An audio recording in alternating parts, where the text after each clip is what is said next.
Hi, everybody. This is Harry at Studio 801 here today remotely with the band American Jetset. Hi, guys. Hey, what's happening? What's going on, Harry?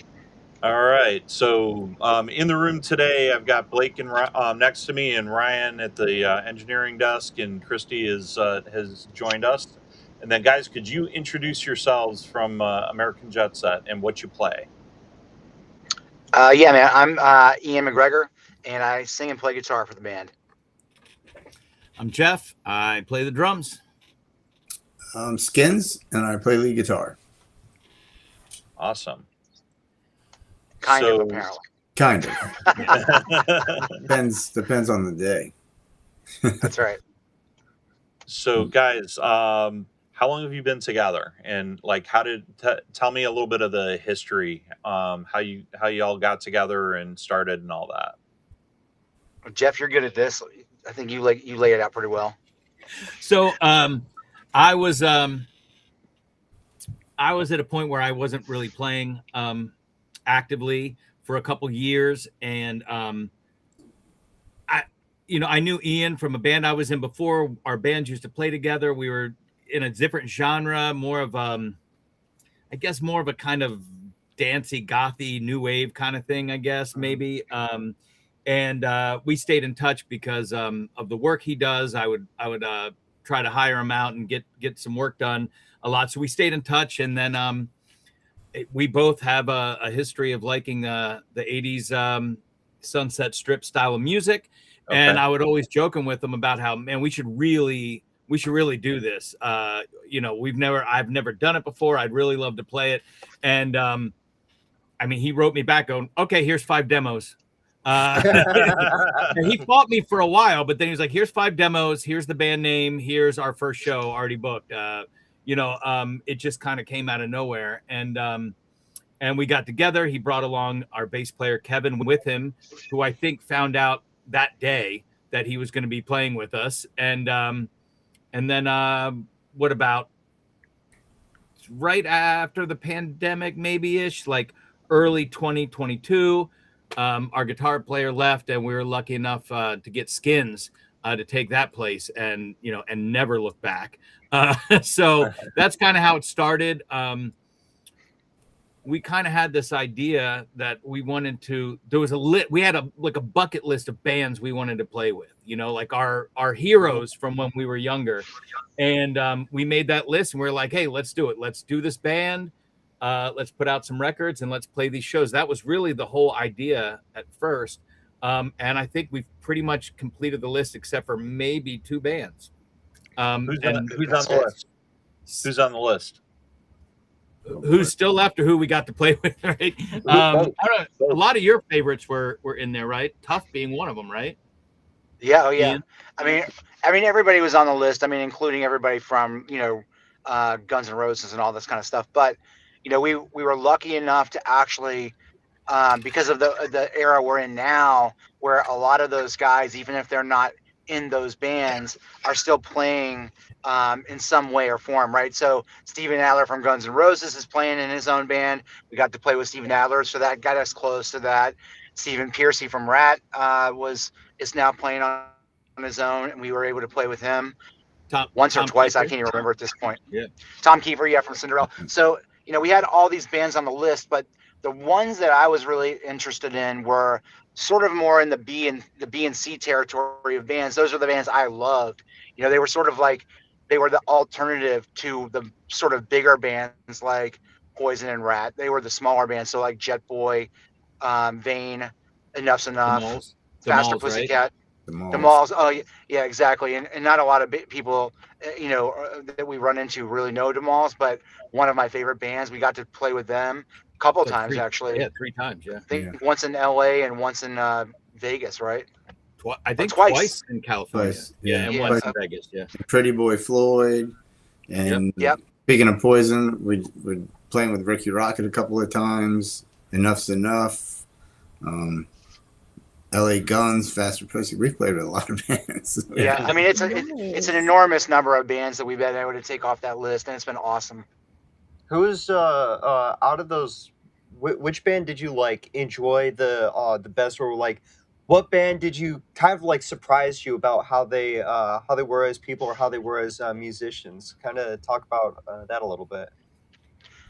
Well, I'll just jump in first, but Tom Kiefer of Cinderella is by far the best show I've ever seen in my life. It was one of the most incredible things, and I didn't expect it at all. I love Cinderella, but this show was out of control. And we were in the green room when he went on, and the green room for that venue is under the stage. And he had these gigantic boots on, and all you could hear is him stomping around on the stage. Yeah. So we ended up going up, and I was floored how good that show was. But that's just from a musical perspective. In terms of personal stuff, there's a lot of shitty people that that we've met along the way. So right. I'll leave that alone. But that's probably the most surprising stuff when you find out something about somebody. You're like, maybe they weren't really worth meeting to begin with. Yeah, but we've met a lot of cool people too. I mean, 100%. Yeah, all the guys in the Demals have been like super cool. Yeah, we just met a lot of cool people. The guys from Winger, we played. It was Reb Beach's birthday when we played with them. That was a lot of fun. Yeah. I mean, they've all been pretty decent. I mean, we've definitely had the thing where, they show up literally 2 minutes before they go on stage and like literally walk on stage and leave. Like, so there's that. Then but a lot of the times they just hang. I mean, we've become friends with a lot of them. I mean, Wigwam, if you know who they are, I mean, those guys, I mean, we became good friends with them. I mean, Skins has even gone out to the Netherlands and seen them in Norway. Where? Norway? Norway, yeah. I caught up with them and hung out at some music festivals in Norway, and they brought me out on stage at this festival that they were headlining, and it was my birthday, and they had the whole festival audience sing "Happy Birthday" to me. It was really cool. Nice. In their native language, right? Yeah, in Norwegian. But I don't know what they were actually saying, but is the melody different for "Happy Birthday," or is it like in their language, or is it like the said da da da da, or is it? No, they have like their own song. Interesting. Like, it's not like the typical "Happy Birthday." It was, I don't know, I didn't understand it. You were told it was the Happy Birthday song. It was probably a bunch of expletives and stuff. They were just shouting. Yeah. But like, for example, I mean, that band is just fantastic. I mean, if they were over here in the U.S. more, we'd love to play some more shows of them. But Wigwam, is that what? Yeah. Wigwam. They did the first season of the Peacemaker show on HBO. They did the theme song. The theme song. Do you really want to taste it? Yeah, we were watching that.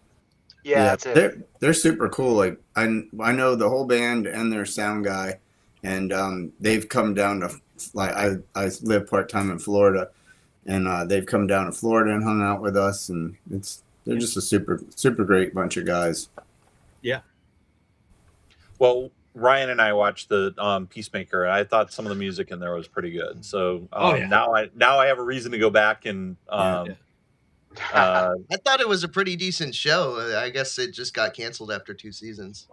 Season 1, fantastic. Season 2, bleh. Yeah, well, unfortunately, it's because they changed the theme song. They got charged. Exactly. Oh yeah, that's right. I forgot about that. That's what did it. But Wigwam's going to be on the Monsters of Rock cruise in next year. Oh, I heard about that. Yeah, cool. So we're Maggie and I are flying out and going to go hang out with them on the cruise. Cool. Nice. Did you have a question? Oh yeah. So you guys have gotten to play at the famous Whiskey a Go Go. Can y'all talk about like your experience with wait. Let's show a clip first. Yeah, because I think we do have that clip of y'all. Ryan? Yeah, pull the YouTube up. Go ahead, go for it. Come on, Whiskey. Give it to me. Every day looks like my own the same. Not a long drive, so Chevrolet. Chains down and pulling me down. Time checking in, time checking in.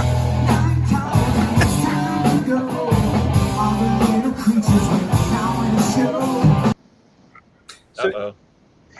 That was the whole. What's hilarious about that clip? Yeah. Go for it.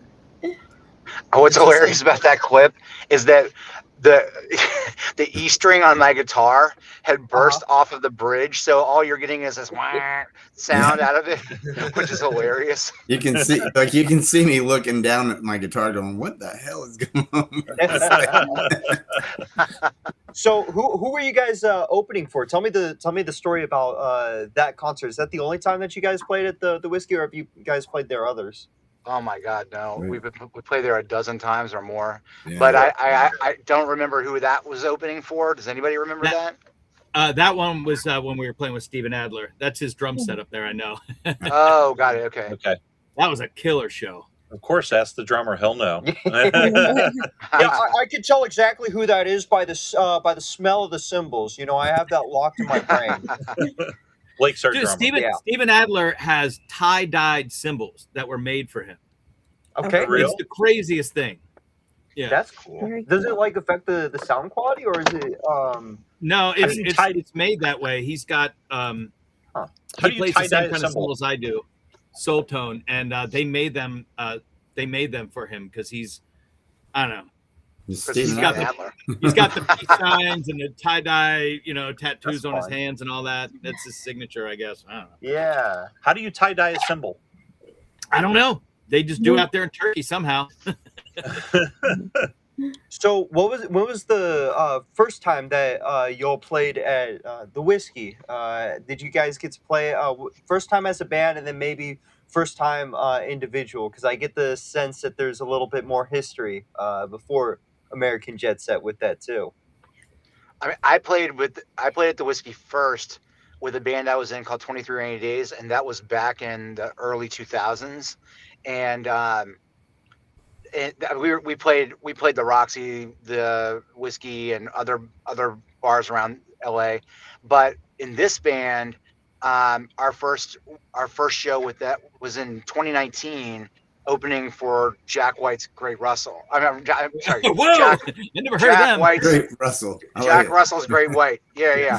And so, and that was an incredible experience. That was with our first guitar player, but it was really freaking amazing. I mean, it was a great show. Yeah. Yeah. And we did play with them while I was in the band, and that they were another super cool band. And Jack was a super, Great White, super yeah, nice Jack guy. Russell. It wasn't long before he died that we played with him in I think it was Virginia. Yeah. Yes, that's right. His last time out here, he was his voice so good still, but he was carried onto the stage. Really? In a chair. In a chair. Like they carried him onto the stage. He sat down and he rocked his ass off, but Man, his voice still sounded like it did like 20, 30 years ago, and Right. body was just breaking down. Mhm. Yeah. But we Sad. we did Yeah. get to we played New Year's Eve at the Whiskey with LA Guns, and that one we put out the album. Jetset Live on Sunset was from that New Year's Eve show. That was insanity. Playing there, and we played right before LA Guns, and it was sold out, packed out. It's New Year's Eve, so everything's 10 times as expensive, but like Yeah. they have like banquettes everywhere that people buy, like bottle service and stuff. Right. And that place Right. was nuts. Yeah. The night before was even crazier with Faster Pussycat. That was Yeah. That's right, because we did The night two nights before- there in a row. yeah, we did 2 nights. So But how But yeah, that has- live album is from New Year's Eve, and that's crazy. So, and that's out on on vinyl and streaming and everywhere. That was a good night to capture the feeling of what it's like there. It's smaller, I guess, than I thought it was going to be, because I'd only seen it in movies and stuff and live videos, and sometimes you don't even know if that's actually shot there or whatever. Mhm. So when you step in, you're like, oh, it's a little smaller than you would think it would be, but it's great. I mean, there's obviously so much history there, and to drive down Sunset and to see your name on the marquee at the Whiskey, I mean, there's nothing like it. I mean, then there's being on stage and playing Sure. there. The history is wild. So Yeah, we're blessed, and our music fits right in Southern California. So we go out there, we play out in Southern California more than we play on the East Coast. Yeah, we Is often there think of ourselves as a West Coast band. Yeah, I mean, Interesting. Where are you guys exactly out of on the East Coast? Where do you guys all live Uh, and normally and so play and they all that? call it. I don't know how far it goes out or what they call it, but they call it the DMV, DC, Maryland, and Virginia. Okay. But that doesn't include. I mean, Virginia goes on for forever, but it's basically I'm right on the line at DC. Ian and Kevin are a little further out in Northern Virginia, and Skins is up on the water in Baltimore. Yeah, northeast of Baltimore, and Halftime, part halftime. time in Florida. Mm, Mr. Fancy. The other You're half right, dude? usually based out of Florida. So Gotcha. You play out there a lot too, or you play more on the more in LA and West Coast? We by me, far. Oh. Go ahead. I don't know. Were you addressing it to the band? Houston, Florida, yeah. No, to the band in general. You play out in DC, Maryland, Virginia area more, or you play in West Coast more, or like West Coast a lot more. In fact, we just did 2 shows in Maryland, and it was our first time playing in Maryland in like 2.5 years. wow, okay. Mhm. In Yeah. fact, this year we will do more local shows, I think, than we've done any year we've been together. Yeah, we have another Right, one in September coming up. 2. We have 2. We did. Oh yeah, that's right. Well, the George Lynch show. Lynch Yeah. Mob and the Stale Fate show. Yep. So Ryan, that's- can you bring up on their website Yeah. their upcoming shows? Yeah, just give me a second, please. Sure. So is that's- that where did the name American Jetset then kind of evolve from that? From what? From which part? From jet setting all over all Yeah, over right. Oh no. In fact, it's worse than you think. No, it's that the music that we sort of that we play and love and all that, we kind of think of it as sort of trashy American music. And so the idea is with American Jet Set is that it's sort of like there's a tad of affluence in it, but then there's the trashiness of it, right? It's sort of a sophisticated trashiness, and that's kind of what it represents. Sophisticated trashiness. Okay, that's yes, I am. Yeah, man. That's it. Okay. Hey Ryan, hit the tours up in the breadcrumbs there. It should show all their upcoming shows. Yeah, and the only thing not there is we actually have another West Coast swing, and I think it's October. That's not on the list, but those dates are coming soon. Yeah, that's getting finalized. They're still working on it. So, And is the Decline of Western Civilization show thing on there too? It should be, yeah. When would that be? That January is 30th. January 2027. Oh, I thought it was a 30th or something. Yeah. Anyway, yeah, that's gonna be a Are lot of these not fun. in order? Yeah, the one in No, October. I meant 2027, Jeff. Yeah. you've got dates that are older. Yeah, I got Yeah, like the- old ones in there. The old shows are at the bottom. Yeah. Okay, so you've got our show front and center. Thank you for Yeah. that. I saw a whiskey. Go back to the tour. There we go. If you go to the homepage, it's a lot easier because it's all the recent stuff other than the West Coast tour that's not up live yet. Gotcha. Scroll a little bit. There you All go. right. Yeah, Oh, this is there what you I go. remember Yep. seeing. Got it. So that's got to be interesting. Being so you do both covers and original. Mm. No, No, we only have the one Only cover. original. Yeah. You have one only cover. original One music, cover. yeah. Okay. The Running on Empty is the only one that we've Okay, ever I wasn't sure. recorded.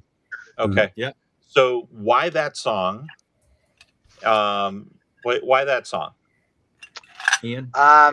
Well, so about a year and a couple months ago, my father passed away, and that put a lot of things on hold for the band. In fact, we had to cancel our tour and everything for the year that this was happening, because as soon as I got back, my mom got sick, and 1 year later, which was a few months ago, she actually passed away. So um, all of our stuff kind of got put on hold until uh, until this year rolled around, and we were kind of able to get back on track.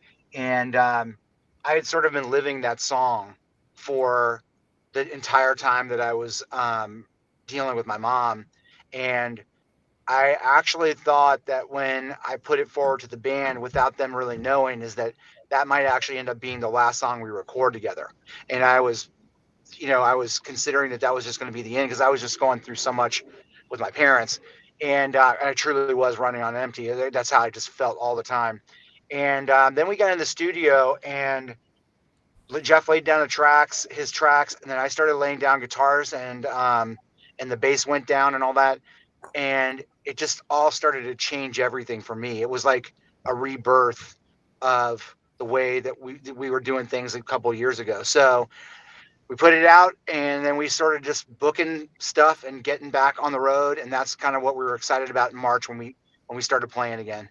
Yeah, Gotcha. they're on one of our record labels, Big Curve Music. They do a compilation every couple of years that's all cover songs. So Right. originally it was just kind of like, well, we want to be on it, and it was just kind of laying out there, and we weren't active. We weren't very active at the time with what Ian was talking about, and then that's when he came back. He was like, "Dude, let's do Running on Empty," and then he scheduled the studio at the time. In fact, it's on this album right here, the big cover up. It's the last track on there. Is Okay. the Running on Empty. So it's awesome. It got I think it went a lot better than we could have even hoped, as far as people's reaction to it and stuff, especially people in other bands that we play with, and things like that. It seems to really have caught on. It's just a catchy song that everybody knows, but it hasn't been overplayed. Right. Chris, to death. Chris Nye at home wanted to know, what was your inspiration to cover a Jackson Browne tune, and any others you might do? Well, I laid out a little bit about my mom and my dad passing, and Yeah. kind of just being running on empty. But just to be honest, I mean, the music I listen to on my own is all like 70s rock and roll. So I listen to a ton of Fleetwood Mac. I listen to a ton of Jackson Browne, and that song has been living with me in my head for years. And I never really thought about it until my parents were had passed and everything. But it just felt right. It was like, we've done some hybrid covers in the past, like where we would do sort of mashups and put things together, but nothing really felt like we owned it. And after we started doing that song, it just felt like we owned our version of that. It's not that dissimilar from the original, except for the fact that it has a ton of life in it, and it feels hopeful versus feeling melancholy, right? It definitely changes the way I feel about that song, the way we ended up performing it. Yeah, and another thing I didn't even know. I'd heard the song. And Chris, you rock, dude. Do what? Chris rocks, by the way. Oh yeah. So it the thing with it is that the version that we all have heard, the Jackson Browne version, I didn't even know for the past 40 years listening to that song that it's live, that record is live. And not only that, it was recorded here in Maryland at Meriwether Post Pavilion, which is where the M3 Festival is now. And we've been a part of that for a couple years. So it kind of felt, even outside of everything else that Ian said, it just made sense for us to do that if we were going to do, something like that. So that's pretty cool. And now when I listen to the original, I'm like, man, yeah, that's definitely live. But you always think of Cheap Trick and their live stuff. But as far as Running on Empty, I had no idea.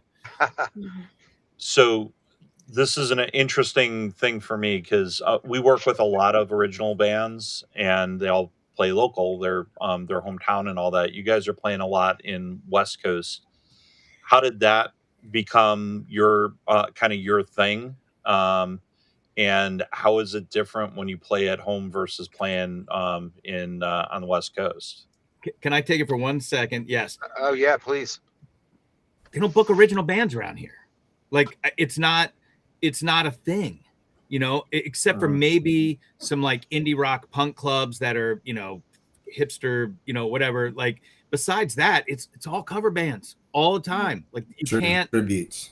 We have the same thing in Dallas. We have the same. That's part of the reason we do what we do is because Ryan and Blake both are they're both musicians and they have bands, and we've had terrible experiences with trying to play in some shows, and we got into this. Uh, um I'll go off on a tangent on this later when you guys are here and tell you kind of the whole backstory, but we realize that there's not a lot of support for original. And we, by the way, we do live sound, and one of the bands that we do live sound for, they're a band by the name of Sunset Strip, and they're an '80s party band.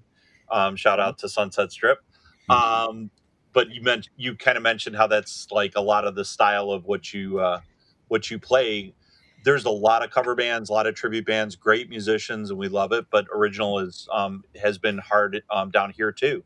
Yeah, and the other thing too is that a lot of the bands that we play with from that genre, the original bands, they used to get booked out here a lot. So it was easier for us to get on those shows because there's not a lot of original bands that sound like us and play that style on the East Coast. So when Stephen Pierce or whoever is coming through town, or Jackal or something, right? Like the booking agents call us and go, "Hey, we got one for you," because it makes sense. They're not going to book a cover band to open up something like that. So it was good business for them and for us. And the places that were doing it just aren't doing it that much. Or those bands are skipping DC and Baltimore. And, you know, a lot of them are doing fly dates and not really touring out here. And they play in California and on the West Coast and in Vegas all the time. So it just kind of worked that way. Yeah. Vegas is cool. I love playing Vegas. Yeah. Vegas was awesome, and we finally played it at the bar and Counts Vamped, and they just closed. It was perfect. Ooh. It was the perfect. Tell us a little bit more about it. It's for sale. $5 million. Yeah. It was the dude from Counting Cars, that TV show, The Count. Danny Croker. Yeah, he has those TV shows, and is he Orange County Choppers too? I think or something. No, I don't know. He's Counting Cars, and it was a rock club, and he bought it. Started it with Vince Neil, and I think Vince Neil lasted like a week. It was called Feel Goods, and then he named it after himself, Counts Vamped. It was like it's like a vampire bar, and it was 80s hard rock like all the time, and all the bands they play there, then they play at the Whiskey or the Roxy. They go back and forth between LA and Vegas, and it was great. And I got to see a bunch of shows there, and finally we got to play there, and it was a killer show. I mean, you guys, do live music. I mean, it was like we got there, and it's a small club. They had a stage manager. They had. That was one of the best live experiences I think we've had. Actually, yeah, totally. They have a curtain, and you get ready. Like you're behind the curtain, and they go, "You're on." Smoke comes out, the lights, the thing opens. Cool. It was they had their shit down. It was awesome. And I don't think they were doing bad business. He just said he didn't want to own a club restaurant anymore. Yeah. He's just done. He's got a couple other businesses he's getting into, and I guess so I'm just waiting for another place to capture that, because Vegas especially, that's all tribute and cover bands. I mean, there's nothing original except for the little alley punk rock, little playing in an alley stuff. I mean, that's the only original stuff out there. So I'm waiting for someone to grab that up and to do it, because that was a fantastic experience. Well, I know there's a for me and Christy used to go out a lot, and we would go and watch bands, and you used to be able to go out and do that, and that is what people would do. I mean, I'd go to the college bar, and you didn't know who was playing that night, but you would go, and there would be 3 bands playing. And you're paying the cover anyway. It didn't matter. It was just that's right. We moved down to Dallas because we're both from Chicago originally. We moved down to Dallas, and we would go out and go to either Deep Ellum or Lower Greenville or one of the sections in town, and you would go to places and there would be bands playing. There's still some of that Dallas and Fort Worth still have some areas that are like that, but it's a lot less so. Things changed after COVID. Things have changed because of streaming, because of Phones. these devices that we carry with us and all Yeah. that. But the real in person experience is still important. I mean, the Yeah. connection, it's what makes it real. And I feel like there's a lot of people that are maybe of my age or collectively our age or whatever that used to go to shows that are feeling for nostalgia, and so that's why maybe some of these cover bands and tribute bands are super popular. Totally understandable, but I feel like the original music, the next generation's getting not really getting the opportunity to grow and evolve. It seems like I went with Blake and we went to go see Beartooth and Bad Omens and President. And President I never heard of really heard of before, but they're like a curated band. I know Yeah. nobody knows who they are, Well, but okay, so I've seen them. Yeah. yeah, they're good. So They're good, okay, but if there was a British band called Fight Star. I think that's what it is. The front man for President, he was like that's who we all think is he was the front man for Fight Star. But either way, it was basically the because they're very new. Their first single came out in 2025. So the whole thing with that is it's somebody who already had like paid their dues, if you will, in the music industry. Has been doing it for a while, and basically said, you know what, I have my shit together now. I know how to actually properly do this type of project, and that's kind of what happened. Obviously, having 20 years worth of curated connections made it significantly easier for him to be able to have a very successful band, but it's very clear like he put into a lot of work and a lot of money and a lot of time. So I like that band. yeah, I just Yeah. I don't understand how this is for me the thing that baffles me is how an original band just pops out of nowhere and they're playing everywhere on XM and they've got millions of streams. Just Yeah. Yeah. he's right. They've got connections. They've been in the industry and all that. It's just it seems like it used to be different that you You would used to have to tour. You used to have to tour for years and years before that. There's no in between right now with original music. You're either huge or you're not. Meaning the band from Baltimore, Turnstile, right? They were a hardcore Yeah. band for like 15 years. Now I'm going to the Orioles game tonight, and it's literally Turnstile night at the Baltimore Orioles game. Oh, yeah. Where you get a Cool. jersey with I their saw name that. on it. yeah. Like they got 2 Grammys. Like it's so weird that like they were around for 15 years obviously, but it's still Right. like you got that, but then so people think that Baltimore and Maryland and DC have these thriving scenes. There's another band called Future Islands that moved to Baltimore to be popular. Or why else would you? I don't know why, but you move there, and now they're no. What I'm saying is that I think the band moved from like Raleigh, North Carolina to Baltimore. Like it seemed like a lateral move. It didn't seem like a hey, we're moving to LA. Yeah, Or like- we're moving to New York. Yeah, it's not like Baltimore has this super thriving music scene. Like Right, that's going and on. it's You only move to That's Baltimore if you original hate stuff. yourself. yeah. So it's really wild. And it's tough too. I have a record label, and we have like probably 15 or 16 active like playing bands, and it's tough to get gigs because they're all original. I got one of them, she's got her little solo career. I say little because she's in 2 giant cover bands and like huge. Like they play 4 days a week year round, making tons of money. And she's trying to get her solo thing going, but then it's almost like to play in front of 20 people at a little corner bar, it's tough. There are some bands slugging it out there though, like Oh, yeah. like we just played with Jasmine Kane. She's always on the road going. going somewhere. That band that we played with called the Rumors, they're touring around. They're playing a lot of festivals. There are some bands that are out there, but it's hard. A lot of those dates now too are also buy-on dates for a tour.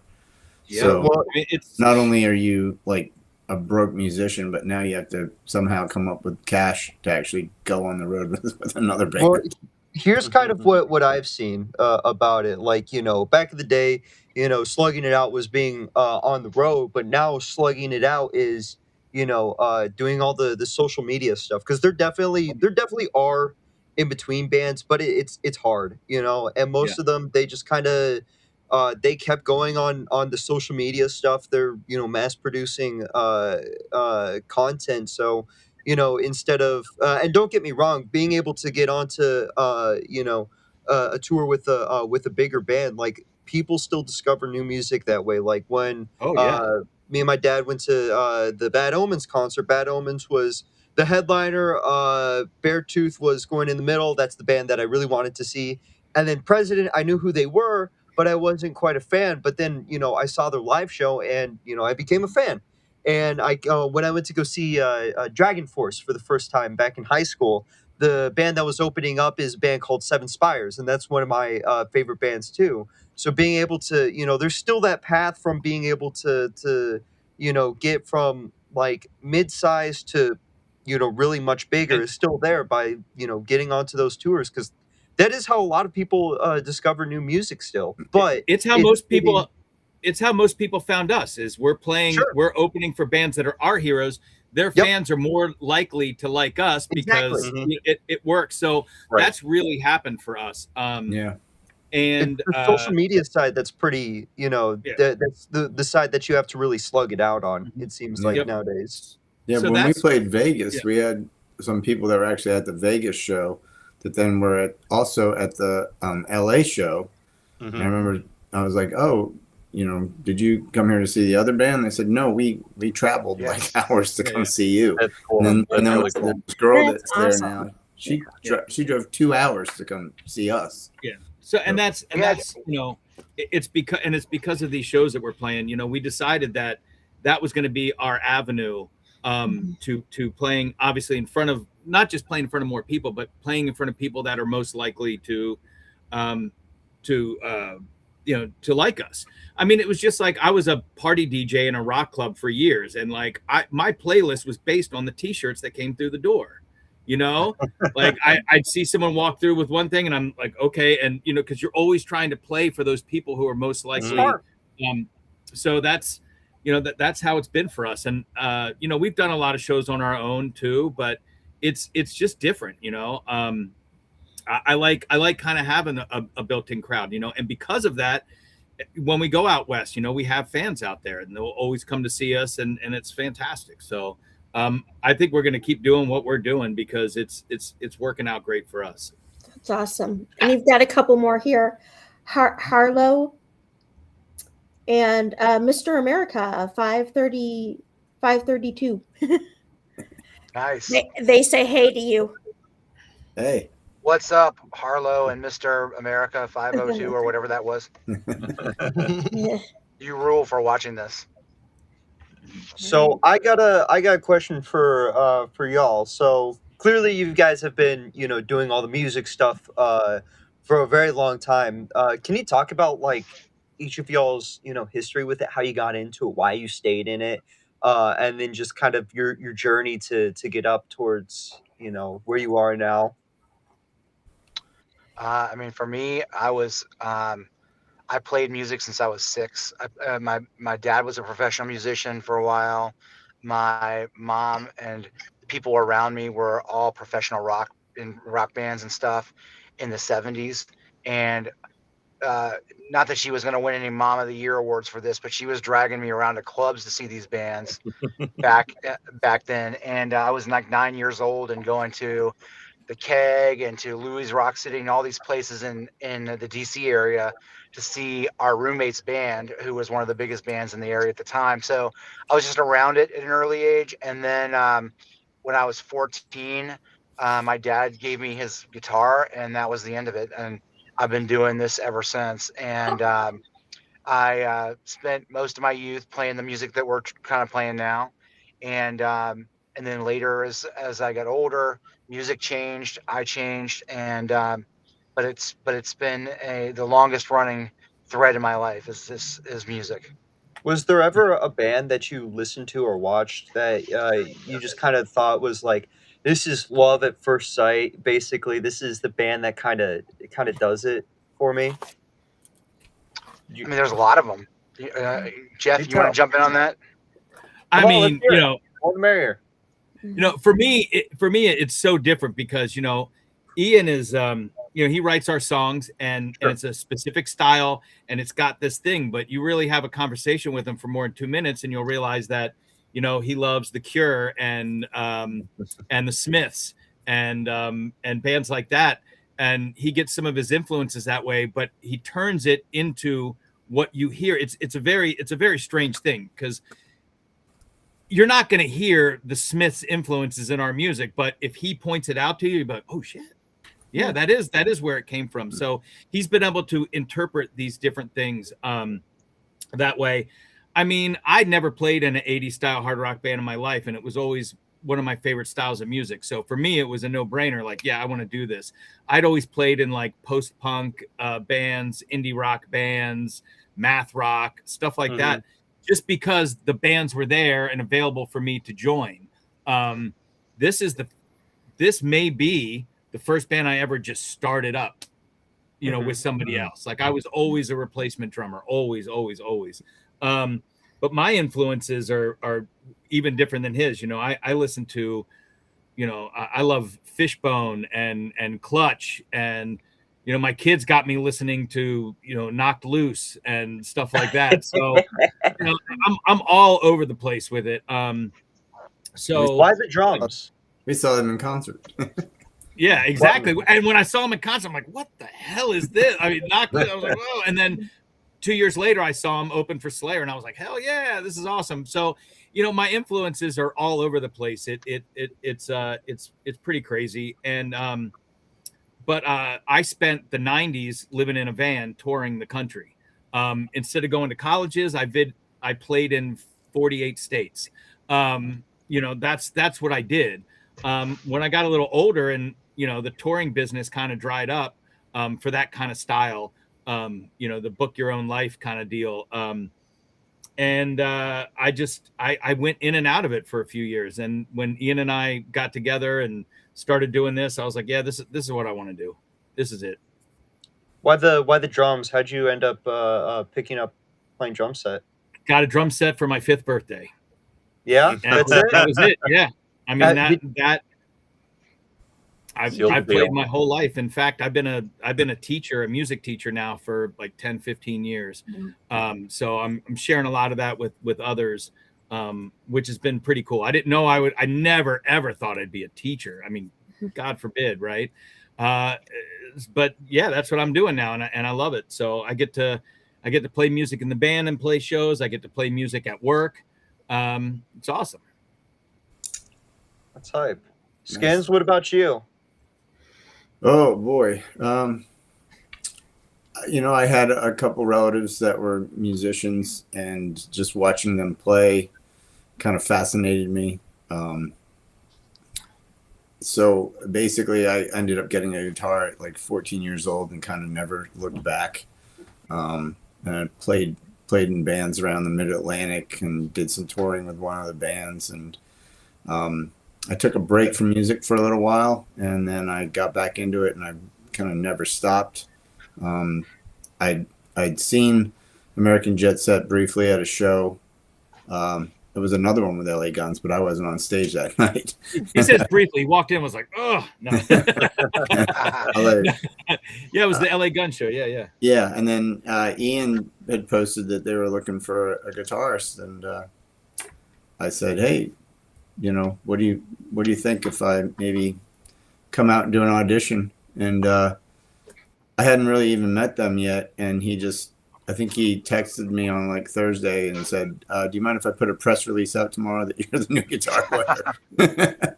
And we already knew Skins, so we knew what he sounded like, we knew what he looked like, all that stuff. We just knew it was going to work. Yeah, and it did. He was right. I mean, he was in an 80s rock band in the 80s. Yeah. You know, so we knew the style, we knew Back his when it was just history. a rock band. Yeah, when it was just a rock band instead of an 80s rock band. Yes. Yes. Being facetious. So let me ask you, you guys have been playing for a while. You've seen a lot of things. What's the most interesting or best? Who has the best story? Oh, good lord. There's Might, but I'm not going to I say. know there's so many of them, but what's the, well, there's a who's- couple of so there's things that have happened in all the bands I've been in. You have the moments that are like, wow, that never happened to me before, kind of stuff. That's really cool when that stuff happens. And one of the first show we played this year, we were the last band on the bill after a national act, so we were headlining the bill, but it just sort of about half emptied out because after he went off, it kind of felt like the show was over. No one really knew we were coming on afterward. He never However, said say for the next band. He just Yeah. said good night and walked off. but all good. You know, everybody plays what they're, you know, you do what you have to do, right? But we went on and started killing it, and found these four people, a chick and three dudes. They had driven from Yeah. West Virginia to catch this show, our show, not the show, but our show. And they came there, and they were in front of the stage the whole time, singing every song, and and just like and we would start a song, they'd slap each other, go, "No way, all right, let's," they'd sing Yeah. along. That to me was like one of the best things that's ever happened. I mean, there's been a lot of cool things, but that is a really cool Yeah. story for me. They knew the One whole of the- 87 album. Like they were requesting I songs know, man. the album. And we're like, ooh, we don't know how to play that one. Yeah, I mean, you know, we're used to playing for other people's fans a lot. So when Mhm. you get those fans up front that are singing along, I mean, it happens in California as well. Yeah. The craziest thing I ever saw at one of our shows isn't necessarily a good thing, but we were really, really stoked. This is about 3 years ago or so, before they retired, the band Kix. Oh yeah. If you know who Kix is. Oh, They yeah. had sold out 2 shows in Virginia at the Tally Ho. It's one of our favorite places to play in Virginia. Huge, sold out. We were the opener both nights. Everything was great. We opened for them. The first night we played, and it was one of the best performances we ever gave. And it was sold out crowd. It was fantastic. We even was that the night that we had Tony out playing even keys for us? Yes. Yeah, it was so awesome. And then we get off stage and we're up on the balcony, and Kix is playing, and they're just on fire. They don't care if they're playing in front of 2,000 or 10,000 people. They put on a hell of a show. And the drummer, Jimmy, is playing his drum solo, and then he stands up at the end, goes like this, and then collapses right on stage, had a heart attack. Oh my God. Wow. On stage. Yeah. It was so crazy because the crowd's still there. The band comes back on thinking he just had finished his solo. The Yeah. singer turns around, thinks he's adjusting his bass drum pedal or something like that because he's slouched over, and they go to start the next song. It was so weird because then it's like, well, there was no curtains. What do you do with the live crowd that's all there? So they literally had like roadie guys carry a curtain out and cover up what's going on. The ambulance came in the back. It was so crazy. Oh, that's insane. Yeah. So that was scary. probably the craziest thing that happened at one of our shows. He's alive and well now. Okay, that's good. Yeah. But it was we played like they're, you know, probably in their last like 10 shows because they retired about a year later. Yeah. Yeah. Heart attack's probably a good time to scary retire. Yeah. Yes, yeah. I think that they figured they're like, well, we got over this one. He actually got back on stage and played a few more shows. One of the really cool things that shows how awesome the East Coast is or was is that Kix was never that headlining band as far as like arenas and stuff. And when they did their final show ever at Merriweather Post, there was probably 16,000 people there. It was full production. Yeah. You know, it was like that thing that they never got. And Yep. they got to do their last show that way because the fans Yeah, it was loved it so much. huge. Like the pavilion was sold out, and the lawn Yeah. seats were, I mean, more people on the lawn than I think I've ever seen on the lawn. It was crazy because normally when you see the festival concerts, you know, they'll have a big display up behind them, like a big LED and the drums and everything. But this one, they had stages and catwalks and pyro, and it was like it's what should have happened to them in 1987. Yep. And a lot of people came up to like I was up at front of house, and Bo Hill was there hanging out. Yeah, it was really cool. So being Bo a Hill part was of their that, producer for anybody that doesn't know. He's but fantastic. yeah, it was like, so he collapsed on stage that night, and I kind of look at the band. I'm like, I'm guessing the show tomorrow is canceled, and it was. Yeah. So we got to do that first night of the 2 sold out shows. So wow, that's crazy. And thankfully he's fine now and he's doing really well. So that's good news. Cool. Well, guys, we appreciate having you on the show today. How do people find you? What's your what are your social media? Where's your you guys are on Spotify, all that? yeah, I think absolutely. AmericanJetset.com is where everything is. Right. Yep. Okay. What's our at is American Jet Set everywhere. So if you find us on Facebook, Instagram, whatever, look for American Jet Set. okay. Excellent. I can't wait to come to Dallas. I lived in Texas for a couple of years in the late 90s. Okay. I can't wait to come back. Yep. I'm Well, really excited to be in. I So did Dallas- Skids lived down there in the late 80s. I lived in Austin for a while. Austin, yeah. But when we first, when the band I was in first relocated, we actually stayed in the Dallas-Fort Worth area for a little bit. That's like the first time I'd ever heard of Skaggs Alpha Beta grocery stores. And stuff. Well, we are like really excited to have you guys come and play in our show, Rockin' the Summer, rockinthesummer.com. We don't do G's, so there's no G on Rockin'. All right. But the venue is, it's more intimate, but I think you'll enjoy it. And It's gonna be not, it's awesome. not 20,000 people, but Yeah.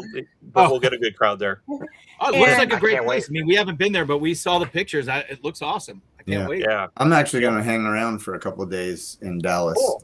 after Awesome. the show. Cool. Very Awesome. cool. Well, we can't wait to meet you guys in person finally and see you play. and we'll have it live streamed back here at this channel for our friends all over the country Awesome. That is that may awesome. not be able to make it to Dallas. Even if you can, if even the folks that do come and see it live, they still, show up on the chat too. It's always Yeah. fun. Super. But- Awesome. Right on. Wait. There's nothing like live. Yep. Yeah. At the end of the day, there's nothing like live. Yep. No, Well, thanks not at all. thanks guys for having us Thanks, out. Really guys. appreciate it. Appreciate it. Yeah. Thank you, American Jet Set. Can't wait to see you guys play at Rockin' the Summer. All right. All right. All right, guys. Yeah, Thanks yeah. for having Thank us. you. All right. Yeah. And Enjoy. Yep.